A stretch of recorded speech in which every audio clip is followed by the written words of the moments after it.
आज हम माँ कात्यायनी के छठे स्वरूप के बारे में चर्चा कर रहे हैं, जो ज्ञान और शक्ति का प्रतिरूप है।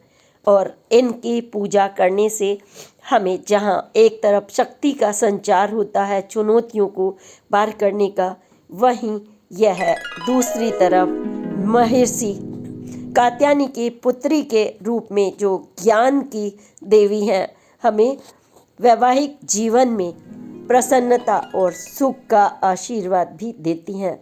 और जो कन्या इनके गुणों को अपने अंदर आत्मसात करती है, उसके अंदर न सिर्फ शक्ति बल्कि परिवार को संभालने की एक गजब की ताकत आती है। और जो माँ कात्यायनी की पूजा करते हैं, जानिए उन्हें क्या मिलता है। नमस्कार, मीना कौशिक लाइफ स्टाइल में आपका स्वागत है। आज का विषय है नवरात्रि में माँ के छठे स्वरूप यानी कात्यायनी माँ का स्वरूप, पूजा विधान और महत्व। जब हम महत्व की बात करते हैं, क्योंकि माँ के दुर्गा के 9 रूप हैं और 9 रूपों का सबका अलग अलग महत्व है।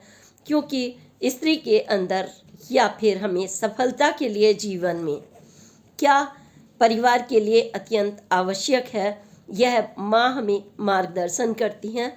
और जब हम कात्यायनी माँ के बारे में कहते हैं, तो माँ कात्यायनी का छठा स्वरूप ज्ञान और तपस्या का स्वरूप है और गुण और शोध का स्वरूप है। और यह जो उनका स्वरूप है, अद्भुत शक्ति का संचार करता है। और कहते हैं यह शक्ति उन्हें कैसे प्राप्त हुई, इसकी भी एक रोचक कथा है। आपने देखा होगा जो महर्षि कात्यायन, जो विश्व प्रख्यात और पुराणों में गुण और उसका तप का भंडार। लेकिन जब किसी को तमन्ना होती है, कितना भी ज्ञान हो, लेकिन संतान प्राप्ति की हर एक को तमन्ना होती है, तब तक वह व्यक्ति अधूरा महसूस करता है। और ज्ञान से परिपूर्ण महर्षि कात्यायन अपने घर में चाहते थे एक कन्या का जन्म। देखिए, आजकल के लोग कहते हैं कि हमारा एक बेटा होना ही चाहिए, तभी मोक्ष मिलता है। लेकिन महर्षि कात्यायन ने यह संदेश दिया था कि उनको कन्या के बिना भी परिवार अधूरा होता है। जिस घर में कन्या होती है वो संपूर्ण परिवार माना जाता है, क्योंकि भाई के लिए कन्या, परिवार के लिए कन्या, संसार के जो चलाने के लिए भी उनके गुणों का बहुत महत्वपूर्ण स्थान है। तो महर्षि कात्यायन ने माँ भगवती अम्बा की प्रार्थना करनी शुरू कर दी और कठोर तप किया। और उन्होंने कहा कि मुझे यही रूप चाहिए, मन में ऐसा ठान करके माँ का रूप धारण करके, मतलब उन्होंने कि मुझे यही चाहिए। जब आदमी चाहता है ऐसा और कुछ करने लगता है, तो उसका जो निश्चय होता है वह उसका साथ देता है। महर्षि कात्यायन पर आखिरकार जब उन्होंने कठोर तप किया, तो माँ अम्बा प्रसन्न हुई और माँ अम्बा ने वर मांगने के लिए कहा। तो उन्होंने कहा कि मेरे घर में कन्या रत्न की मुझे प्राप्ति चाहिए, जो बिल्कुल आपके गुणों से परिपूर्ण हो। क्योंकि जब घर में कन्या होगी तो वो एक ही घर नहीं बल्कि 2 घर के संसार को उज्जवल करती है। पूरा जो निर्भर करता है परिवार का आधार एक कन्या के जन्म के साथ शुरू होता है। और कठोर तपस्या के साथ जब माँ प्रसन्न हुई, तो उन्होंने उनको वचन दिया कि मैं स्वयं पुत्री रूप में आपके यहाँ जन्म लूँगी। और यह कहकर वो अंतर्ध्यान हो गई और उनका यह आशीर्वाद फलीभूत हुआ। महर्षि कात्यायन के यहाँ जब कन्या ने जन्म लिया, तो दूर दूर तक यह मतलब खबर फैल गई कि उनके यहाँ एक दिव्य कन्या पैदा हुई है, जो मतलब उनका स्वरूप इतना सुंदर, चमकीला, स्वर्ण के समान चमकीला, और गुणों में शुरुआत से ही उसको मतलब बचपन में ही और उनके एक दिव्य शक्ति का प्रकाश हुआ है। वो धीरे धीरे बढ़ने लगी और बढ़ने के साथ ही देवताओं तक भी उनके जो रूप का और गुण का, क्योंकि इसके पीछे भी सृष्टि के रचयिताओं का था कुछ, उन पौराणिक कथाओं में दिया गया है। ब्रह्मा विष्णु महेश चाहते थे कि एक ऐसी देवी का जन्म धरती पर अवतार लें जो राक्षस, जो महिषासुर नाम के एक राक्षस थे, उन्होंने यह वरदान ले लिया था कि वह किसी पुरुष के हाथों या जानवर के हाथों ना मरे। तो ऐसा वरदान था, लेकिन अगर किसी का आतंक बढ़ता है, वैसे भी प्रकृति का जो चक्र है जन्म मरण का, वो नियंत्रण करने के लिए फिर उन्होंने कहा कि ये इसके मौत जो है महिषासुर की स्त्री के हाथों होगी, कोई दिव्य शक्ति ही उसका अंत करेगी।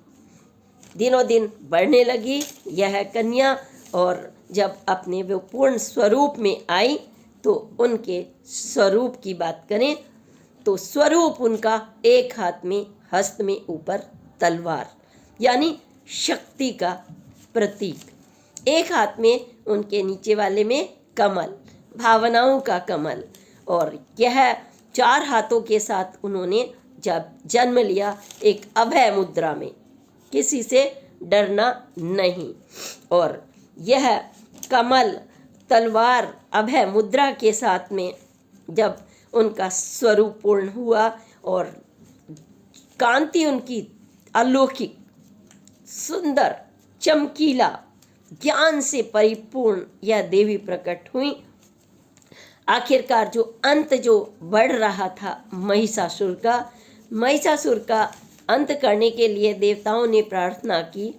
माँ कात्यायनी उनका नाम इसलिए पड़ा क्योंकि वो महर्षि कात्यायनी की सुपुत्री के रूप में उन्होंने इस धरती पर अवतरण लिया। और अवतरण के साथ ही देवताओं ने कहा कि तुम्हें महिषासुर का अंत करना है, और माँ ने महिषासुर मर्दनी बन करके, नारी में बहुत शक्ति होती है क्योंकि उसका ज्ञान और विवेक उसके अंदर ऊर्जा का संचार करता है, और इसी ऊर्जा संचार और वक्त को देख करके वह शत्रु को हरा सकती है। तो जो माँ से आशीर्वाद मिलता है पूजा करने से, वह मिलता है शक्ति का संचार।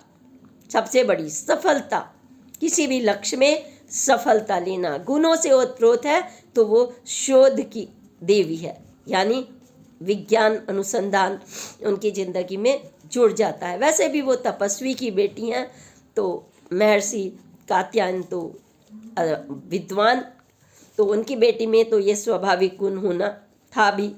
उन्होंने उसका अंत किया। देवताओं ने पुष्प वर्षा की, चारों तरफ उनकी जो फैल गई ख्याति, और माँ कात्यायनी की लोग पूजा करने लगे। माँ कात्यायनी जब अभय जो स्त्रियों को या पुरुष को, सभी को वो यह बताती हैं कि ऊर्जा शक्ति, उनका जब पूजा करेंगे आप, उनका सिंह भी वाहन है, और वह बताती हैं कि आपको अपने लक्ष्य प्राप्ति के लिए अपने अंदर आत्मविश्वास भरना चाहिए, आप कुछ भी कर सकते हैं। इसी के साथ उन्होंने स्वयं भी यह दिखाया कि स्त्री की ताकत क्या होती है, उसे कोई कमज़ोर बिल्कुल ना समझे। जहाँ उसके हाथ में भावनाओं का कमल है, वह परिवार को पालने वाली है, पति, दाम्पत्य जीवन। हाँ, एक विशेष बात यह है, माँ कात्यायनी की जब पूजा करते हैं विधि विधान के साथ में, तो वैवाहिक जो दंपत्ति है जीवन शुरू करने से पहले माँ कात्यायनी की पूजा अवश्य करते हैं, क्योंकि इससे जीवन में सुख की प्राप्ति होती है, वैवाहिक जीवन बहुत सुखी चलता है। हमें अपने लक्ष्य के प्राप्ति के लिए वैवाहिक जीवन जो जीवन का आधार है, क्योंकि अगर आपके घर में पति पत्नी का ही रिश्ता अच्छा नहीं है, मिठास नहीं है और ऊर्जा शक्ति नहीं है, तो फिर आप परिवार भी नहीं चला सकते, रिश्तों को नहीं बांध सकते। ऐसे में आपके लिए अत्यंत आवश्यक होता है कि आपका वैवाहिक जीवन सबसे पहले सफल हो, क्योंकि घर की सुख शांति के बिना कोई भी कार्य आदमी ठीक से नहीं कर पाता। तो आप जब भी जीवन में प्रवेश करते हैं या माँ क्या पूजा करते हैं, तो आपको आशीर्वाद मिलता है माँ कात्यायनी का कि वैवाहिक और पारिवारिक जीवन सुखों से पूर्ण होता है, धर्म अर्थ काम मोक्ष की कहते हैं प्राप्ति होती है। और इसके लिए आपको साधक को क्या करना होता है, वह छठे दिन नवरात्रों में माँ कात्यायनी के स्वरूप की पूजा करते हैं और उनको पूरा सुबह स्नान करेंगे, घर मंदिर की पूरी सफाई, उसके बाद उनका आसन, जो हम घट स्थापना जो नवरात्रि में पहले दिन करते हैं शैलपुत्री माँ ब्रह्मचारिणी माँ के साथ में। अब जब ये छठा रूप आता है तब इनको क्या पसंद है इसका खास ध्यान रखना होता है। क्या क्या पसंद है माँ को भोग में, उनको अत्यंत प्रिय है शहद या जो बादाम वाला हलवे का भोग। इससे माँ अत्यंत प्रसन्न होती हैं और जब हम प्रसन्न होते हैं, किसी की पसंद की चीज़ देते हैं तो हमें उनकी कृपा अपार मिलती है। चाहे आम जीवन में भी हो, हमें कुछ पसंद है और आप सामने रखें या हम आपके सामने रखें तो एकदम से अंदर से बाँछे जैसे खिल जाती हैं, वही माँ प्रसन्न हो जाती हैं। माँ को लाल रंग पीला रंग अत्यंत पसंद है। और हाँ, कुछ जगह आपने देखा होगा कि सफ़ेद और लाल बॉर्डर वाली साड़ी का भी इस में चलन देखा जाता है। ये कई कलर हैं, स्त्रियां जो पसंद करती हैं और देवी माँ को जो पसंद आता है। तो माँ को मिठाई पसंद है, शहद, लाल रंग, पीला रंग, और जो वैवाहिक स्त्रियां का जो संपूर्ण उनके लिए श्रृंगार की वस्तु होती है माँ को, वह हम अर्पित करते हैं। स्वयं जब पूजा करते हैं, दीपक जलाते हैं घी का और पूरी साज सज्जा, अक्षत, रोली, कुमकुम, काजल, बिंदी से लेकर के उनके वस्त्र तक हम वहाँ पर अर्पित करते हैं। फल फूल मिठाई, शहद का भोग अत्यंत आवश्यक है। इसके साथ हलवा बनाएं जो माँ को पसंद है। स्वयं आप पीले वस्त्र अगर पहने तो बहुत अच्छा पूजा में माना जाता है। पीले वस्त्र धारण करें या लाल वस्त्र धारण करें, पीले करें तो पूजा में बहुत ही अच्छा और शुभ माना जाता है। और रंगों का हमारी सुख समृद्धि से विशेष नाता होता है। जब हम पीले वस्त्र पहन कर के माँ कात्यायनी की पूजा करते हैं तो हमें बृहस्पति देव का आशीर्वाद मिलता है, जो वैवाहिक जीवन में, पारिवारिक जीवन में सुखों का खजाना हमें आशीर्वाद के रूप में देते हैं। साहस में वृद्धि करते हैं, आत्मविश्वास में वृद्धि होती है और जीवन की खूबसूरत शुरुआत के साथ ही पूरा जीवन खुशियों से भरा रहता है। ये खास महत्व है। जब भी अब पूजा करें तो माँ कात्यायनी के रूप की पूजा अवश्य करें। जो गोपियां हैं भगवान कृष्ण को कितना प्यार करती हैं, आपने देखा होगा। वो उनके रंग में रंगना, रास लीला, यानी देखिए एक चंचल स्वभाव होता है मनुष्य के अंदर, चाहे स्त्री हो या पुरुष, क्योंकि खुशियाँ जब आती हैं तो चंचलता भी आती है। आदमी दुखी होगा तो चंचलता कहाँ आएगी, और सादगी होगी तो उसके अंदर एक आत्मविश्वास आता है। सादगी से चटक भटक दुनिया भर का ड्रामे में कुछ नहीं रखा होता, यह देवी के तमाम रूपों में बताते हैं। लेकिन समय के अनुसार हमें उन वस्त्रों को भी धारण करना पड़ता है जो हमें साहस देते हैं, रंग के हिसाब से समृद्धि देते हैं, और हमें माँ के आशीर्वाद के लिए कब क्या क्या पहनना पड़ता है। तो जो गोपियों ने पूजा की थी वो माँ कात्यायनी की पूजा की थी कृष्ण का प्यार प्राप्त करने के लिए, और उन्हें अटूट प्यार मिला। जो ब्रह्मांड के पूरे मालिक हूँ, सोचिए वो विष्णु जी का अवतार है और वह अवतार उनके साथ अटखेलियाँ करें, खेलें रास, तो इससे बड़ी क्या बात हो सकती है। बचपन से ही वह शरारती थे और गोपियों के साथ तरह तरह की उन्होंने शरारतें की। यमुना जी के घाट से लेकर के माँ खंचोरी में खेलने तक, ग्वालों के जो गाय को चराते थे तब से लेकर हर रूप में उन्होंने प्यार पाया। तो गोपियों ने किसकी पूजा की थी? माँ कात्यायनी की पूजा करके यह आशीर्वाद लिया था कि कृष्ण उनसे अथाह प्रेम करें, और वो उन्हें प्रेम मिला। इसलिए उन्हें ब्रजमंडल की अधिष्ठात्री भी कहते हैं। ब्रजमंडल की यह अधिष्ठात्री जिन्होंने गोपियों को अथाह प्यार दिया, आपके जीवन में खुशियाँ लाए। इसलिए जो नवरात्रे 30 मार्च से शुरू होने वाले हैं। आप हर माँ के रूप की जो हम एक एक करके आपको मीना कौशिक लाइफ स्टाइल में बता रहे हैं, इसलिए क्योंकि हर एक देवी का अलग रूप जो हमारा मार्गदर्शन करता है और हमें भक्त और साधक के रूप में उन्हें आत्मसात करते हैं, अंगीकार करते हैं, ताकि हमारा जीवन सुख से भरा रहे। धर्म और आस्था हमारे अंदर आत्मविश्वास और कार्य शक्ति का संचार करती हैं।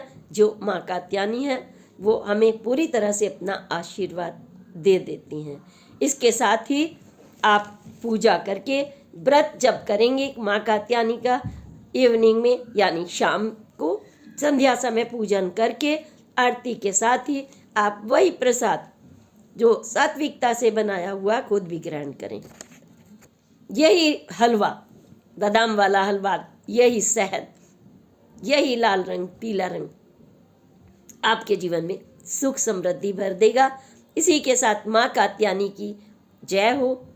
माँ कात्यायनी की जय करते हुए अगली पोस्ट तक के लिए प्रणाम। जय हिंद, जय भारत।